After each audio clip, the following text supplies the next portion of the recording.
La Facultad de Ciencias Políticas y Sociales presenta En su propia voz, el debate de nuestro tiempo. Un programa de análisis y reflexión de la agenda política y mediática de México y el mundo.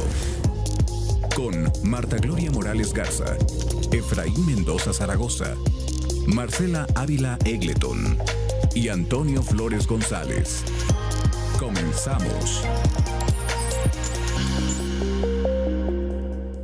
Buenos días. Muchas gracias, Efraín, por estar aquí conmigo platicando sobre este cierre de año casi. Feliz Navidad y sobre todo felices fiestas a todo el público que nos escucha, porque este programa es un programa grabado porque estamos de vacaciones, pero se va a transmitir para ustedes en su televisión el 23 de diciembre. Entonces es un momento para desearles felices fiestas. Las posadas ya pasaron y ya vienen pues las reuniones familiares que cada gente decida. Este programa lo vamos a dedicar un poco al balance anual del gobierno local, del gobierno de Mauricio Curi. Que es un gobierno extraño porque a mediados de su gobierno, después de las elecciones del 24, que son sus 3 años, hace una declaración extraña de que ya no quiere, ya se cansó, ya me aburrí, quiero otro juego. Yo después de esto yo ya no me dedico a la política y me retiro a mi vida personal, que luego se arrepintió, por cierto, pero casi 6 meses después. Pero se lanzaron en todas las candidaturas y andan de un alborotado los precandidatos de Acción Nacional. Y esto, más allá de que pues la gente que se puede lanzar cada quien, al no detener y al avisar que no te quedas en la vida política, te quita capacidad de liderazgo y entonces empezó, me parece a mí, un declive de la figura, de la importancia y del control que el propio gobernador podría tener de su gobierno y de la sucesión. Podríamos decir, Marta Gloria, una suerte de abdicación demasiado anticipada. ¿Sí? Y uso el término de abdicación por las connotaciones que tiene en términos monárquicos, ¿no? Porque en un país presidencialista la figura trasladada al plano local del gobernador pues nos permite visualizar en la persona del titular del Ejecutivo las marcas, las señales de ese agotamiento.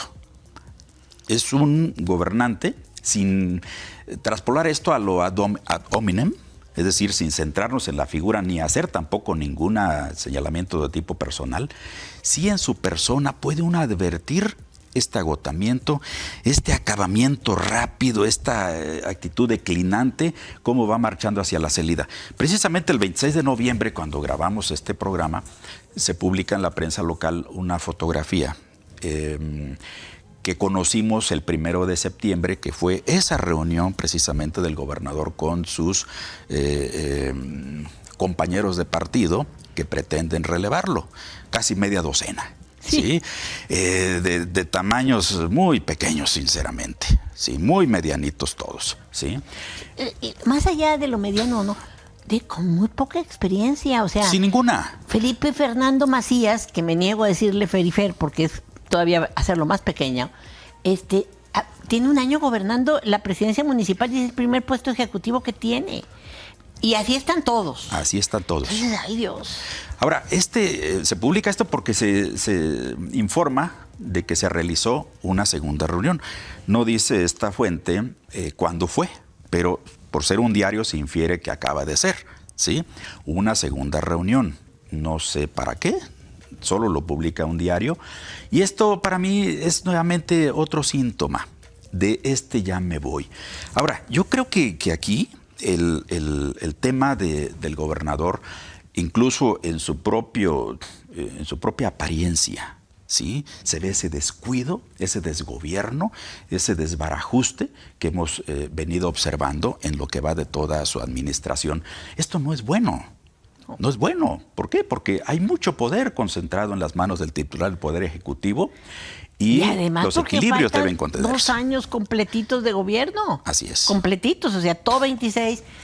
Bueno, lo que está ahorita, que ya no hay gobierno, y todo 26 y medio del 27. Entonces, pues, ¿para qué se eligen unos si van a estar desanimados a mitad de gobierno? No me he explicado por qué. ¿Por qué razón, con todas mis reservas, por qué razón teniendo tan cerca al coordinador de asesores, que es Alfredo Botello, no está en la Secretaría de Gobierno, por ejemplo?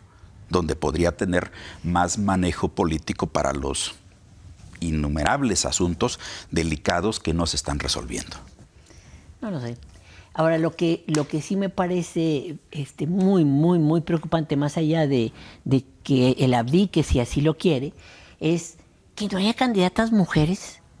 Más allá de los bloques y de cómo se van a distribuir los candidatos hombres y mujeres por cada partido para los que tendrían que ser 9 al menos, para las 17 gobernaturas, a mí me parece muy grave y una falta terrible de respeto de que no haya candidatas mujeres con más o menos experiencia y con mejores perfiles que los hombres que están lanzados, que buena parte de los hombres que están lanzados, empezando por la 2 veces senadora Guadalupe Murguía, que me parece que tiene mucho más experiencia y mucho más manejo que buena parte de estos candidatos que ahora están, pero sobre todo porque me parece que es una muestra más de este pan misógeno de extrema derecha. ¿Qué pasa, no? O sea, no, a mí me parece imperdonable. Lo refleja muy bien. Lo refleja muy bien, pero me parece imperdonable para las mujeres, que seguramente hay muy buenos perfiles. Hay algunos perfiles bastante mediocres, pero hay otros muy buenos. En fin, ¿y qué ha marcado este gobierno? Porque ha sido como un gobierno de arranques, ¿no? Hagamos segundo piso, bueno, no. Hagamos no sé qué, bueno, se cayó. O sea, como un gobierno que nunca arrancó y que luego descarriló. ¿Qué te parece a ti? Buena metáfora, ¿eh? Arrancó para descarrilar. Y es asunto muy serio. Fíjate que si hubiera que buscar un tema, una metáfora que sintetice lo que llevamos de esta administración, yo podría decir es un gobierno con marca de agua. Ese escudo que se pone en el fondo del papel blanco de los documentos oficiales, el escudo de armas, marca de agua. El agua es un tema, no de esta administración, es un tema histórico. Claro. El gran acueducto, que es el símbolo de la ciudad, nos revela ese gran problema histórico del agua. El acueducto 2, el anunciado acueducto 3, en fin, nos habla del gran problema del agua, que tiene que ver con el desastre urbano, en el sentido de cómo ha habido un desarrollo inmobiliario con severas complicaciones para el medio ambiente. Pero particularmente, el gobierno de Curi se inaugura en medio de lluvias. El primer día de su administración tiene que suspender su agenda para irse a atender la emergencia en San Juan del Río y en Tequisquiapan. Lo recordamos todos. En octubre de 2025, es decir, en estos días, tuvimos 8 municipios con graves problemas derivados de las intensísimas lluvias de esta temporada. O sea, hace 4 años que fueron las inundaciones en Tequis y en San Juan, y ahora otra vez, nada más que más municipios afectados. 100 comunidades aisladas en este periodo. Podríamos decir, esos son los problemas de todo el país o de todo el mundo, cambio climático, lo que queramos argumentar, sí es cierto. Sin embargo, es una marca, ¿sí? Pero hay 3, en mi apreciación, temas que tienen que ver con esta marca. Uno de ellos es el Paseo 5 de Febrero. De manera un poquito indirecta, si quieres. No, porque se anunció que el famoso cárcamo, el hoyo ese profundo, era para resolver el problema de la inundación eterna de Singer, que está enfrente. Bueno, ya no está Singer, pero... Directamente, tienes razón, ¿sí? Es un asunto que iba a ser resuelto en 15 meses. Bueno, se llevó 3 años en la construcción de ese paseo, y cada temporada de lluvias era la demostración de que el famoso cárcamo no funcionó. De que no solo no funcionó, inundó zonas que antes no se inundaban, ¿sí? Ese tema ha generado mucha inconformidad en la población, sobre todo en la capitalina.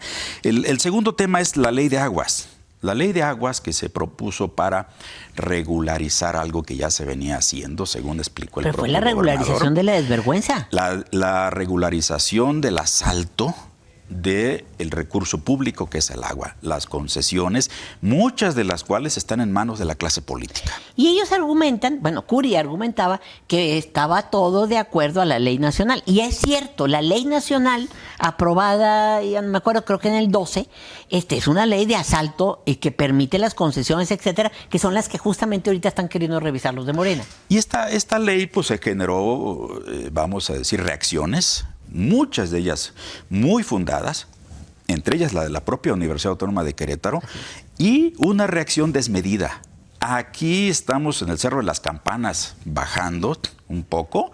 Está la avenida 5 de febrero, el paseo 5 de febrero, y pudimos ver ahí la represión policíaca para atajar la protesta de universitarios e indígenas, ¿sí? Cosa que llamó la atención a nivel nacional. Entonces, es un segundo gran tema que tiene que ver ya con la acción de gobierno, ¿sí? Y el tercero es el naufragio del proyecto Batán, ¿sí? Este tema nos habla, es muy complicado porque todavía no está formalmente cerrado. Eso también hay que tenerlo en cuenta. Sin embargo, en términos políticos, todo indica que ese tema está sepultado. Bueno, el propio gobernador dijo, para mí ese tema está muerto. Y todo esto pues tiene en forma envolvente lo que el periódico Milenio recientemente publicó una investigación muy impresionante que revela lo que denominan el cártel del agua. En esta zona, Querétaro y Guanajuato, básicamente. En el corredor del Bajío panista. Y ahí hay nombres muy concretos de gobernadores, de políticos panistas sobre todo, que están metidos en el negocio del agua. En las concesiones. Hoy o ayer lo decía en la mañanera la presidenta, ¿no? O sea, el tema es que el 76% del agua se consume para la agricultura, entre comillas, porque lo que está sucediendo es que se revenden esas concesiones para zonas urbanas o para albercas o para hoteles, etcétera, y eso es lo que hay que regularizar. Hay fraccionamientos que están usando agua que fue autorizada para fines agrícolas. Y nada más como dato para que la gente se entere, el agua para uso agrícola cuesta 0 pesos. Así es. Y en cambio para uso urbano y de vivienda cuesta, o sea, el solo uso del agua hay que luego agregar el transporte, etcétera, 16 pesos. Es decir, estás hablando de un negociazo. Así es. Donde están involucrados los gobernadores panistas, porque se menciona, bueno, a Sinue allá, pero a Fox, se menciona a Loyola. Así es. Y Enrique Burgos incluso aparece, aunque él dicen que es priista, también dicen que es el primer gobernador panista de Querétaro. Es un tema, tienes razón, es una marca, la marca de agua es el tema de el agua en Querétaro y el conjunto de soluciones supuestas que más bien se acercarían a formas de seguir corrompiendo y tomando apropiación privada del agua. Ahora, el otro tema muy relevante es que en la elección del 24, la alianza conformada por el Verde, Morena y el PT logran la mayoría en la Cámara de Diputados por primera vez en la historia reciente de Querétaro, donde siempre había tenido la mayoría calificada, incluso el Partido de Acción Nacional y sus aliados. Hoy la mayoría calificada la tiene Morena y sus aliados.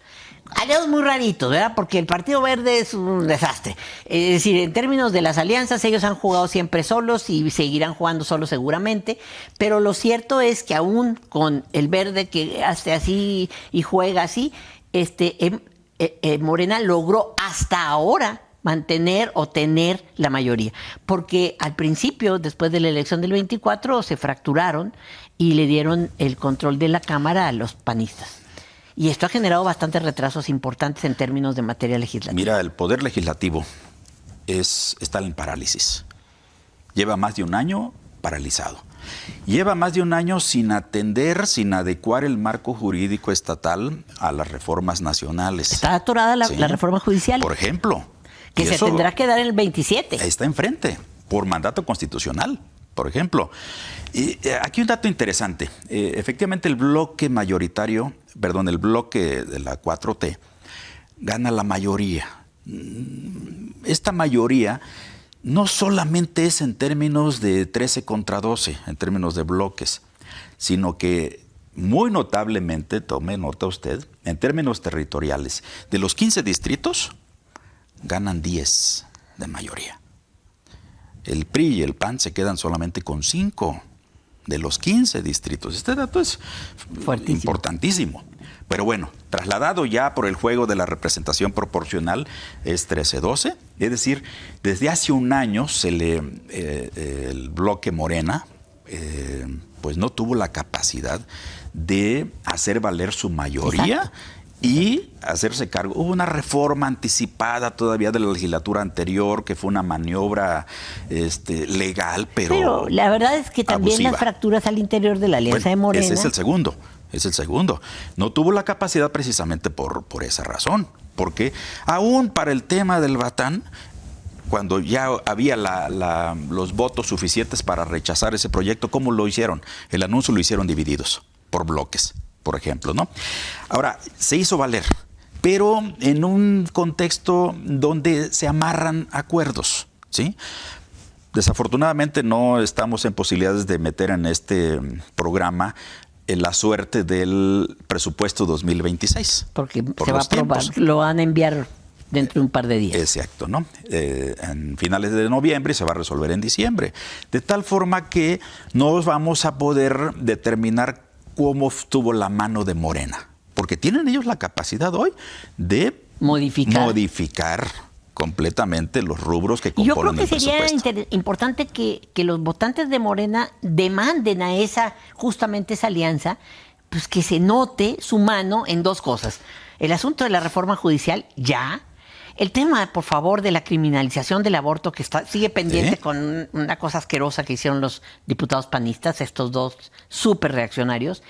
Y el tema del presupuesto. O sea, ¿para qué nos sirve tener la mayoría si no la ejercemos? Así es. Es un asunto de simple aritmética y un poco de gramática, ¿sí? Es decir, de oficio político y de hacerla valer en toda la extensión de lo que esto significa, es decir, con cambios, porque lo que está en juego aquí es el 27. Sí, pero también, sí, está en juego el 27 y queremos saber qué es lo que nos ofrecen, porque si lo que nos van a ofrecer para el 27 van a ser estas divisiones que no nos llevan a nada, pues habrá que ver. Quizás el problema, Marta Gloria, un poquito suponiendo, porque no tenemos elementos verificables, parte de los acuerdos que podrían estar detrás de los términos en que se arregló este asunto de la legislatura está el tema de la reforma judicial. ¿Por qué? ¿Por qué es importante esto? Porque ahí se requieren 17 votos que no tiene el bloque morenista. Necesita haber diputados que vienen del PRIAN para poder hacer que pase la reforma judicial. Entonces tengo la impresión de que por fin están negociando. Esperemos porque es una función de la política. Bueno, esperemos que sí. Ahora, ya casi para cerrar, porque al rato nos van a decir que ya se acabó. Yo creo que el conflicto que ha generado o que se ha generado entre la presidenta municipal de Morena, Astrid Ortega, casi desde el principio de su gestión con el famoso tema del sindicato y el adeudo que se tenía de gobiernos panistas previos, que hay que decirlo. O sea, la presidenta municipal Astrid Ortega, toma la presidencia con un adeudo de 50 millones que debían 3 gestiones seguidas panistas. O sea, el tema no era de ella. Y se lo debían a un sindicato que nunca se había manifestado hasta que llega ella. Qué casualidad, ¿no? Y el gobierno se hace un poco a un lado. 7 semanas deja pasar la huelga. Cuando en realidad era una deuda de gobernantes panistas que hoy ocupan puestos dentro del gobierno de Mauricio Curi. Esos gobernantes panistas que fueron derrotados por Astrid. Y ahora está el otro tema de conflicto a propósito del tema del agua y de la demanda justa de la gente de Cadereyta, en el sentido de que, bueno, está bien que pase por aquí el agua, pero que nos dejen, ¿no? Den que chance. Cumplan los acuerdos del acueducto 2. Exacto. Porque, o sea, es increíble que pase por ahí el ducto y la gente de Cadereyta no tenga agua. Y en cambio se vaya esta agua solo para Querétaro, ¿no? O sea, para nosotros. Entonces, ¿qué habrá detrás del conflicto con Astrid? Porque ahora resulta que hasta candidata a gobernadora. Mira, yo creo que el caso Cadereyta es paradigmático, ¿sí? Como que permite transparentar parte de la ausente capacidad de manejo político del gobernador, de esa abdicación de la que hablábamos al principio, ¿sí? Ahí le deja quién sabe a quién, en lugar de enfrentar las cosas. Pero además un secretario de gobierno que no atina. Así es. Entonces, yo creo que esta fallida reunión del 19 de noviembre, que después de más de un año en la administración, la presidenta municipal de Cadereyta, proveniente de Morena, aceptan recibirla. Después de 8 solicitudes, según me dijo a mí en un programa. Así es. Y montan una escena, y digo montan una escena porque es evidente que era un asunto previsible en que querían que acabara. ¿sí? Hubo acuerdo y todos sonrientes y Curi lo máximo, claro. ¿Y Curi qué dice? Toma como pretexto el asunto de una fotografía. Es decir, les importa más las formas, lo que van a comunicar, la imagen, que enfrentar, que atender su obligación de ocuparse de los asuntos de Cadereyta, que en buena medida pues, son del ámbito estatal. Entonces, esa reunión fallida es la demostración de un gobernante que cree que lo suyo es dar órdenes.